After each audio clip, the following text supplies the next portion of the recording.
as you grow on your path, you will become more and more sensitive to the world at large, to others around you.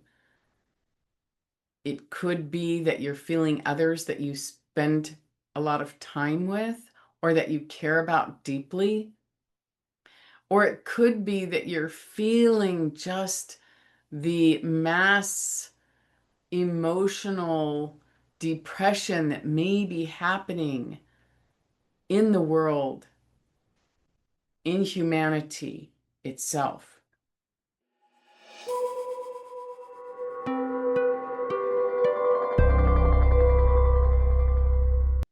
Now, can you imagine yourself as a lightning rod?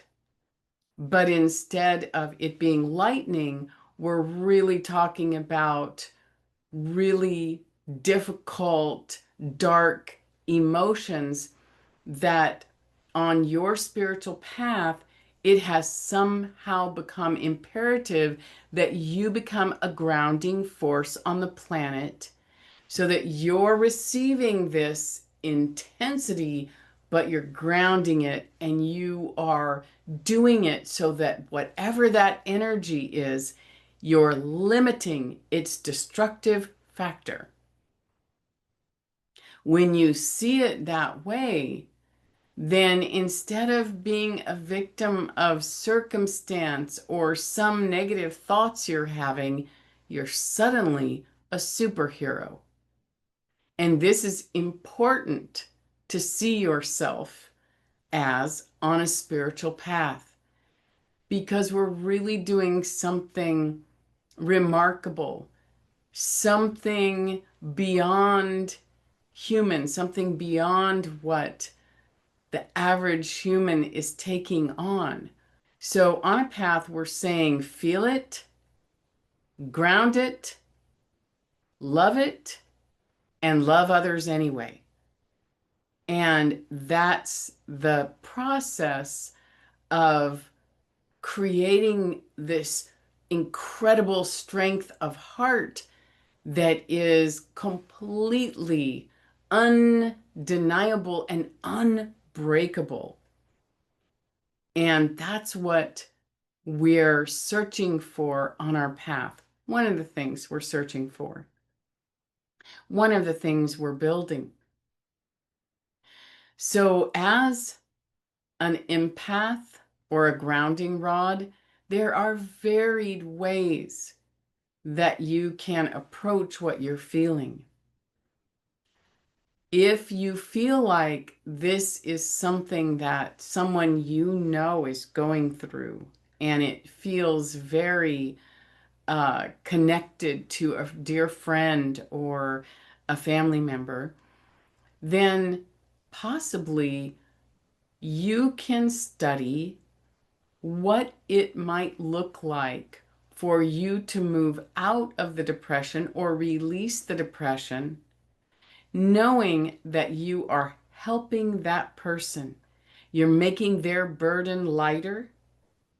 You're giving them a little bit more space to survive their life.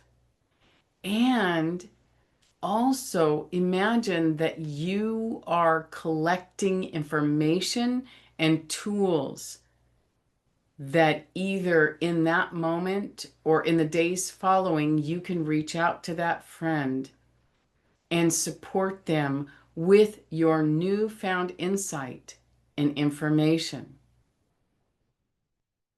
Lastly, do your best to not be afraid of emotion.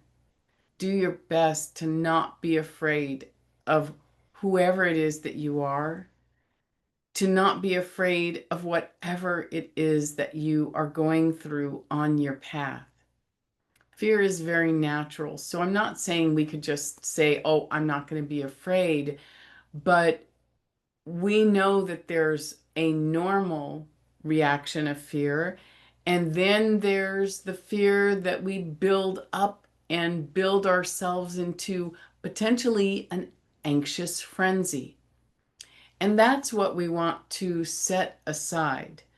It's like I want to be afraid, but also be connected to my strength, to my vision, to my purpose, to my meaning, to what it is that I have to offer, and how I can use every moment, every conversation, every feeling, and every thought on my own behalf to build my ability to share with others, to love others more broadly, more strongly.